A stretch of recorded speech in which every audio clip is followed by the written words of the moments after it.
भारत में बहुत से आतंकवादी हमले हुए हैं। इन आतंकवादी हमलों में अक्सर आम जनता की जान जाती है। हाल ही में पुणे में हुए बम विस्फोट में कई लोगों की जान गई है। इस प्रकार के आतंकवादी हमले को सरकार रोक नहीं पा रही है और दिन पर दिन हमले बढ़ते जा रहे हैं। मुंबई में हुए आतंकवादी हमले के दोषी पाकिस्तानी अजमल कसाब, इन आतंकवादियों को न्यायालय द्वारा मृत्युदंड दिए जाने पर भी उनकी चापलूसी के लिए शासन द्वारा संभाला जा रहा है, जिसके कारण इन आतंकवादियों का ऐसा साहस होते जा रहा है।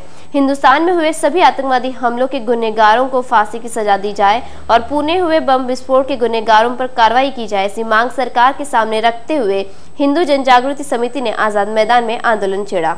इस वक्त हम मौजूद है आजाद मैदान में और यहाँ पे हिंदू जनजागृति समिति के समन्वयक सतीश जी हमारे साथ मौजूद है। आइए जानते हैं उन्होंने यहाँ पे आंदोलन क्यों रखा है और किस प्रकार का आंदोलन है ये। सर, क्या आप हमें बताएंगे आपने ये आंदोलन क्यों रखा है? हाँ, जैसे कि आप जानते हैं कि कुछ दिन पहले पुणे में जो बम विस्फोट हुआ है, तो उस बम विस्फोट के जो आरोपी है उनको तुरंत गिरफ्तार किया जाए और ऐसे आतंकवादियों के ऊपर कठोर कार्रवाई की जाए, ताकि आगे चल के इस देश की जनता को सुरक्षा प्रदान हो, सावधानता हो और उनका जीवन सुसह्य हो।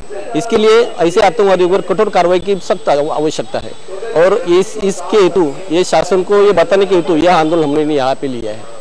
सिर्फ उसी को मद्देनजर नहीं, आगे जो भी पिछला जो भी आंदोलन ये विस्फोट हुआ है यहाँ पे हमारे हिंदुस्तान में, उसके लिए भी आपने यहाँ पे रखा है। हाँ, जैसे कि आतंकवाद कैसा भी हो, बम विस्फोट कैसा भी हो, यहाँ में जनरली लोग मरते हैं, गौर गरीब जनता मरती है और आतंकवाद की हिम्मत ऐसे क्यों बढ़ती है? उनके ऊपर अगर कड़ी कार्रवाई हो जाए, कड़क कार्रवाई अगर उन पर होने, तो उनको आतंकवाद फैलाने का, बम विस्फोट करने की हिम्मत ही नहीं होनी चाहिए। ऐसा प्रशासन होना चाहिए, ऐसा प्रशासन मिलने के लिए हमारी अपेक्षा है, ताकि जनता को सुरक्षा प्रदान हो।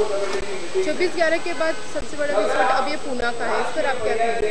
तो 26/11 का हो गया या तो पुणे में जर्मन बेकरी के जो बम विस्फोट हो गए, उसके बारे में सरकार ने, शासन ने क्या सीख लिए, क्या सुरक्षा के उपाय जारी किए हैं?